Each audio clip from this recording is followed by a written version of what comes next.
Hello, ActiveSage here on the Sage channel, and I went ahead and put together some, well, obvious ships that you've probably seen designs like before. It's a cube, isn't it? Not exactly the most imaginative thing ever, but it is a cube made of solar panels. Still not impressed, are you? Well, I did go ahead and tweak it a little bit, and I made this version over here to our right. And that one I think is far more interesting and actually worth showing off. I'll of course show you the standard cubical one over here to the right, just in case you're curious.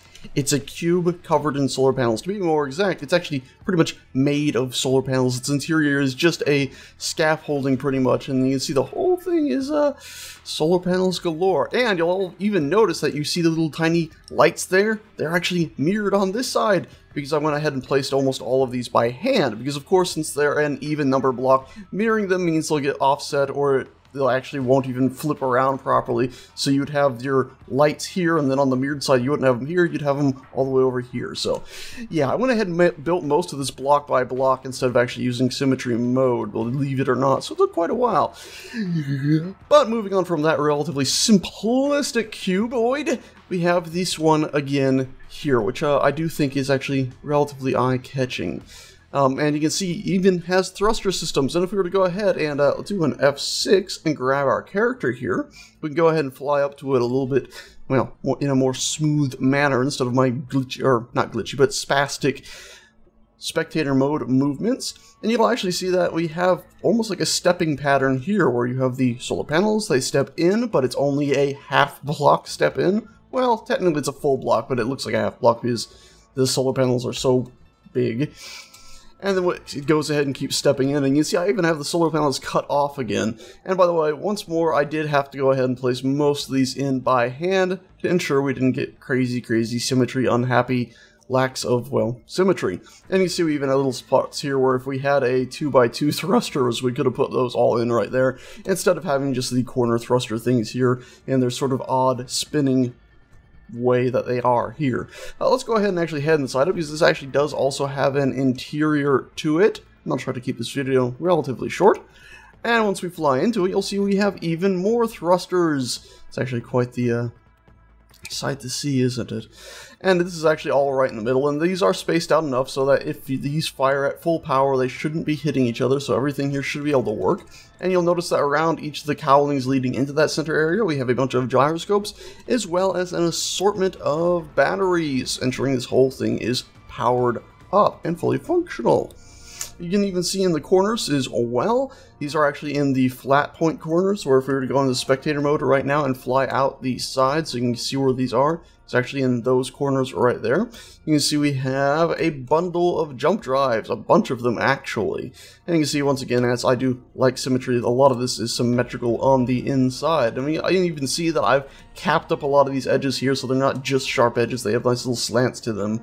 And you can see that our stairwell pattern I was pointing out on the outside, because these are a 2-wide block, and dagnabbit, phone while you make a noise, because these are a 2-wide block, you do end up with a bit of it just sticking off inside here, but I figured it was better than having the full 2x2 steps on the outside, and instead having that 2x1 step we did have. Now there is actually a control area in here if I can find the bloody thing. There it is, you can see it over there. This one pylon leading into the center actually does have a control section, and we can access that not from down here, even though this is another way in and out. You can't actually access the controls from there, but you can fly up and into the middle section once more. We can pop this door open, fly into this airlock, and we can actually go ahead and open this, and we have a pressurized room in here. So this thing actually does have O2 and survivability. We even have a little gravity generator so we can walk around. And we just came through there, but we also have this way, which leads us out to an observation deck, so you can actually go ahead and look around inside this thing and, well, observe the oddity that is the solar panels facility. I was originally thinking of this as almost more of a solar panel recharging facility, where lots of ships would fly up to it, dock with it, and recharge. But I couldn't really find a way to make, well, a bunch of connectors on the outside in a way I liked, so ended up just being more of almost a art project or something like that, but it's still something I find rather interesting. And again, we do have a big, huge view from the inside, which is pretty nice. And this room itself is also pressurized. If I can run around here, we should be able to find the oxygen point. Where is it? Did I... Ah, there it is, right there. Ta-da! So there is actually an air vent stuck in here, so this room will be pressurized on its own. But just in case these glass panels are broken, we do have a proper airlock door right here, and I didn't quite make it through that in time. There we go. And then below this, we do have one door here, bloop, which drops us down into our oxygen storage area here, and our oxygen generators. And remember, this was originally supposed to be sort of a stop-off point where ships would come and dock, and you could basically fly into that big open viewing room and just wait for your ship to be refueled and re-energized and all that. And ideally, ice would be dropped off here to keep all this stuff tanked up. But yeah, that's that for this ship. Pretty simple. Let's go ahead and just move it a bit so you can see it move about. It's very, very slow. So pop out here, we'll go to, oh, we have to actually convert it to a ship first. So, oh, take ownership. One moment here, there we go. Exit that, bring it back open, and convert to ship, cool. And so now we can zoom out, and you can see the oddity that is this thing. And we can start moving, and you see its acceleration at the bottom right there is relatively slow. It's not actually that bad, thinking about it. But, yeah, not exactly the fastest in the world either. And once again, it is just an oddity to see this, well, geometric shape floating about space. I'm pretty happy with it overall. Anyway, guys, I just thought I'd share that with you. It was something that's been sitting on my hard drive for probably a month or two now, maybe 3, actually, maybe even 4. But I just figured I'd share it and not just let it sit there and vanish into the void. Anyway, guys and gals, that's that.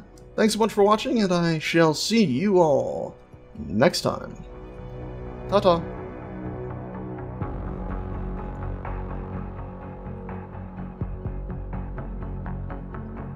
Almost looks like a star like that, doesn't it?